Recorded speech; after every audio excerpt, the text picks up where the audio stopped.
Break के बाद एक बार फिर से आप सभी का स्वागत है हमारे इस खास प्रोग्राम यंगिस्तान में। आज हम चर्चा कर रहे हैं यूथ पर बेस्ड मुद्दों की। यूथ क्या परिवर्तन चाहता है उस पर। तो चलिए अब बात करते हैं कि आजकल यूथ में बड़ा ही क्राइम देखने को मिलता है, खासतौर पर साइबर क्राइम। तो उस बारे में बात करना चाहूंगा यहाँ पर जो यूथ मौजूद है उनसे। साइबर क्राइम को लेकर आपको क्या लगता है, क्या रोल है यूथ का?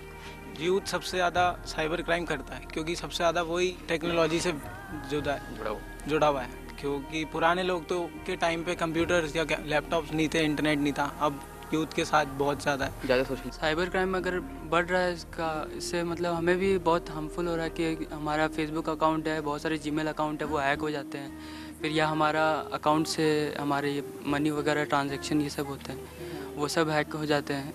No, when you were talking about cybercrime, let me tell you, India is the ransomware capital of India. That is, India में सबसे ज़्यादा ransomware attacks, phishing attacks ये होते हैं। phishing attacks and ransomware emails आपके वो ले लेते हैं, important emails। और फिर cyber crime बहुत ज़्यादा है। साइबर क्राइम इसलिए इतना ज़्यादा हो गया है because India is a developing country, ठीक है। उसमें अचानक से सारी चीज़ें आई, इंटरनेट का बूम अचानक से आया है। ये धीरे धीरे करके तो आ ही रहा है, लेकिन इंडिया में बहुत सडनली आ गया। तो गवर्नमेंट इतनी प्रिपेयर नहीं थी कि इनको अगर कुछ आ रहा है तो उनके कुछ डिसएडवांटेजेस भी होते हैं। तो फॉर दैट उन्होंने कुछ स्टेप्स नहीं रखे। अब जाके साइबर क्राइम के लिए फोरम्स होने लगे, ये सारी चीज़ों ने बहुत पहले नहीं थे। जब साइबर क्राइम्स आने लगे, पहले भी बहुत सारे क्राइम्स होते थे जो हम देखते नहीं थे। अब ये न्यूज़ आने लगी कि इतनी सारे क्राइम्स होते हैं, हमें पता चल रहा है because people are being aware, getting aware of the situation. That's ये जो आपने टॉपिक उठाया सच में बड़ा ही कमाल का टॉपिक है कि एकदम से सारी चीज़ें आने से जो लोग हैं वो डिस्ट्रैक्ट हो गए, यूज़ की जगह उनको मिसयूज़ करने लगे हैं चीज़ों को बहुत ज़्यादा। तो मैं आपसे जानना चाहूँगा कि किस तरह आपको लगता है कि इनमें चेंज ला सकता है? वेल सेड जो इसने कहा, but according to me like India is still in a developing country and suddenly कोई चीज़ आ जाना, हमें जिन चीज़ की आदत नहीं है हम उनका इन चीज़ों को मिसयूज़ करने लगते हैं। तो बिफोर यूजिंग एनीथिंग हमें उन चीज़ों की प्रॉपर नॉलेज होनी चाहिए और government should to take an step कि इस चीज़ों को यूज़ करने से पहले उन चीज़ों के बारे में प्रॉपर नॉलेज देनी चाहिए, देन हम यूज़ करें उन चीज़ों को, तो हमारे लिए ज़्यादा बेटर रहेगा। तो दैट इज इट। आगे बढ़ते हैं और इनसे बात करते हैं ईव टीजिंग पर। बिकॉज आजकल क्या देखा गया है कि वुमेन्स और या फिर महिलाएं, मैं कहूँ लड़कियां कहूँ तो ज़्यादा ठीक होगा, लड़कियां बहुत अच्छी तरह विरोध भी करने लगी हैं आजकल, अपना विरोध दर्ज कराती हैं। प्रॉब्लम ये होती है ना कि जब गर्ल्स को ऐसे ईव टीजिंग होती है तो गर्ल्स बहुत दब के रह जाती है। प्रॉब्लम ये होती है कि वो आवाज़ नहीं उठाती। सबसे पहले उनको प्रॉब्लम ये होती है कि उनके फैमिली क्या सोचेंगे, पेरेंट्स क्या सोचेंगे। तो ये मेंटालिटी बिल्कुल हटनी चाहिए कि वो बाकी क्या सोचेंगे। खुद को अगर ऐसा होता है कि आप पे कुछ ऐसे कमेंट्स करते हैं, कुछ भी होता है, तो आपके सेल्फ रिस्पेक्ट पे बहुत बड़ा क्वेश्चन मार्क उठता है कि आपके ये चीज़ एक्सेप्ट कर सकते हो। तो गर्ल्स को पहला स्टेप लेना चाहिए against eve teasing, because if girls are strong enough to handle themselves, the boys will not point a finger at her ever. That's the main point of it. Girls को बहुत strong होना चाहिए, and for that the government should take initiative. उनको education देनी चाहिए, training होनी चाहिए उनकी, self defense training should be made compulsory in schools, so that girls के पास इतना तो power रहे कि हाँ वो उनको कुछ करे तो वो अपना बचाव कर सकती, इतना होना चाहिए। क्राइम की बात इन्होंने कर दी, लेकिन अब चलिए आगे बढ़ते हैं और बात करते हैं करप्शन की, जो कि बहुत बड़ा मुद्दा है। और अगर मैं यूथ की बात करूं तो यूथ में भी अक्सर देखा जाता है कि 100 रुपये देकर चालान नहीं कटाते हैं, वैसे ही पर्चियां देकर निकल जाते हैं। अक्सर जहां पे भी देखा जाता है यूथ भी करप्शन में पार्टिसिपेशन देता है। तो उसको किस तरह रोका जा सकता है, उस पार्टिसिपेशन को यूथ में, और यूथ क्या चेंज चाहता है उसमें? तो आइए चलते हैं, बात करते हैं। आपको क्या लगता है किस तरह यूथ करप्शन में पार्टिसिपेशन कर सकता है, करप्शन कम करने में? ऑफकोर्स यूथ लगभग करप्शन में इंटरेस्ट है, बट जैसे कोई रूल है उसको अगर हम फॉलो कर रहे हैं तो ये रिड्यूस करेगा करप्शन को। जैसे हम लोग बाइक ही चला रहे हैं, विदाउट हेलमेट हम लोग ट्रैवलिंग कर रहे हैं रोड पे, एनएच पे, अगर वहाँ ट्रैफिक है तो जैसे हम लोग हेलमेट नहीं है तो जो भी चालान कटा है उसको देना चाहिए। और ये सारे फैक्टर हैं जो भी करप्शन है उसको रिड्यूस कर सकते हैं। हमें इसके खिलाफ खड़ा होना चाहिए। ऑफकोर्स एक ग्रुप भी होनी चाहिए इसके लिए, यूथ की एक यूनिटी भी होनी चाहिए इसके खिलाफ, किसी को रोकने के लिए। इसके खिलाफ हमें आवाज़ उठानी चाहिए, इसके लिए समझाना चाहिए, एक दूसरे को समझाना चाहिए कि यार तू ये ऐसा कर रहे तो ये गलत है। अगर तू कहीं बिल पे कर रहा है और सपोज दैट उसका तू रिसिप्ट नहीं लेता है तो ये गलत है। आपको नहीं लगता आजकल जो युवा है वो सबसे ज्यादा बचता है पॉलिटिक्स में आने से? तो युवाओं को नहीं लगता कि आपको ये यूथ इसमें पॉलिटिक्स में आना चाहिए? ऑफकोर्स क्यों नहीं, पॉलिटिक्स में आना ही चाहिए युवाओं को। कुछ करना है तो आज सबसे ज़्यादा युवाओं की ज़रूरत है। पॉलिटिक्स में आना युवाओं को एक चाहिए ही आना। इसमें क्यों नहीं आ सकते पॉलिटिक्स में? अगर हमें कुछ अच्छा करना है तो पॉलिटिक्स ही सबसे बड़ा जरिया है इसको ख़त्म करने का। मुझे नहीं लगता है कि 2 बच्चे आवाज़ उठाएं इससे कुछ दब जाए। ठीक है, इसके लिए युवाओं को पॉलिटिक्स में आना ही चाहिए।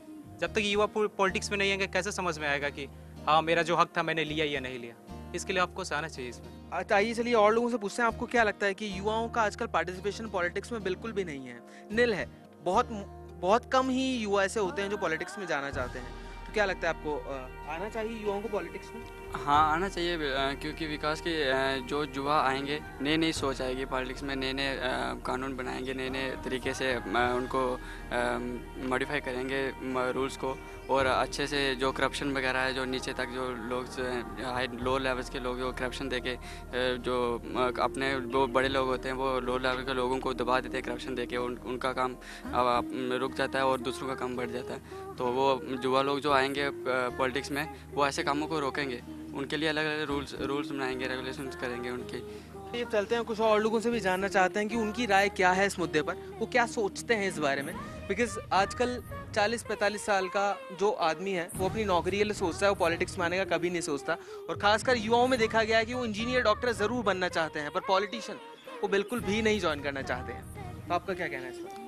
पॉलिटिक्स इसलिए ज्वाइन नहीं करना चाहते क्योंकि सबको पता है कि अगर आप पॉलिटिक्स में जाओगे, अगर आपका बैकग्राउंड नहीं है तो फिर आप कुछ नहीं कर सकते, वहाँ पे स्टैंड नहीं कर सकते आप। या तो उसके लिए क्रिमिनल बैकग्राउंड होना चाहिए, या फिर आपके पास में 2-4 केसेस पेंडिंग होने चाहिए, या फिर आपका बैकअप अच्छा होना चाहिए कि आपका फाइनेंशियल स्टेटस अच्छा है। तो ये सारी चीज़ें फैक्टर करती हैं कि एक क्रिमिनल मतलब जो माइंडेड होता है पर्सन वो पॉलिटिक्स में स्टैंड कर पाता है, लेकिन एक जो अच्छे मोटिव के लिए जाता है वो स्टैंड नहीं कर पाता। लेकिन आपको ये नहीं लगता कि अगर यूथ आएगा पॉलिटिक्स में कैसे भी किसी भी तरह, तो अनडाउटेडली देश को फायदा होगा, पॉलिटिक्स देश को ऑब्वियसली फायदा होगा। क्यों? क्योंकि अगर एक यूथ बोलेगा तो उसके साथ में यूथ ही होगा जो खड़ा हो सकता है। बाकी अगर एक वहाँ पे एक लीडर है, पॉलिटिशियन लीडर है जो ओल्ड एज का है, वो अगर कुछ बोलेगा तो वो ऑब्वियसली बात है कि उसकी सारे वही लोग सुनेंगे जो उस एज के हैं और उसी चीज़ को समझ पाएंगे। हमने करप्शन, एजुकेशन और बहुत सी सीरियस बातें कर ली, लेकिन आज का जो युवा है एंटरटेनमेंट से भरपूर है। तो चलिए आइए चलते हैं और जानते हैं इनसे कि एंटरटेनमेंट के लिए क्या क्या करेंगे। शायरी सुनाने वाला था कोई मुझे, तो चलिए शायरी सुनते हैं इनसे। मुश्किल में भाग जाना आसान होता है, ज़िंदगी का हर पहलू इम्तिहान होता है, कुछ नहीं मिलता लड़ने वालों को और मेहनत करने वालों के कदमों में जहान होता है। क्या बात है, वाह वाह। चलिए हमारे साथ कोमल भी हैं, एक लड़की है, इनसे पूछते हैं कि आप कुछ गाना गाने वाली थी, तो चलिए।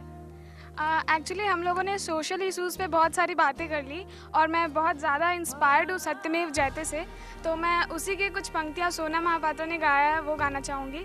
दीवारें ऊंची हैं, गलियाँ हैं तंग, लंबी डगर है पर हिम्मत है संग, पाँव पे छाले हैं सांसें बुलंद, लड़ने चली हूँ आवाज बुलंद,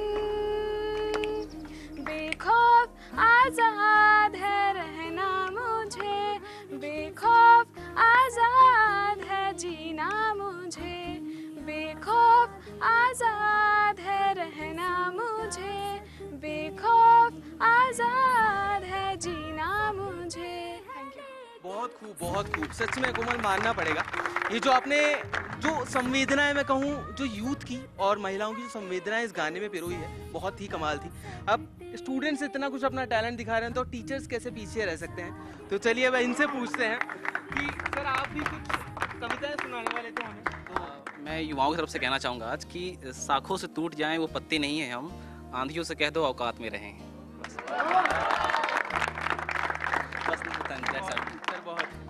मैं इतना ही कहना चाहूँगा, आज का जो युवा है सुधार ज़रूर चाहता है, वो बदलाव चाहता है, लेकिन किसी ना किसी तरह वो करप्शन का साथ भी देता है, वो ट्रैफिक रूल्स भी फॉलो नहीं करता।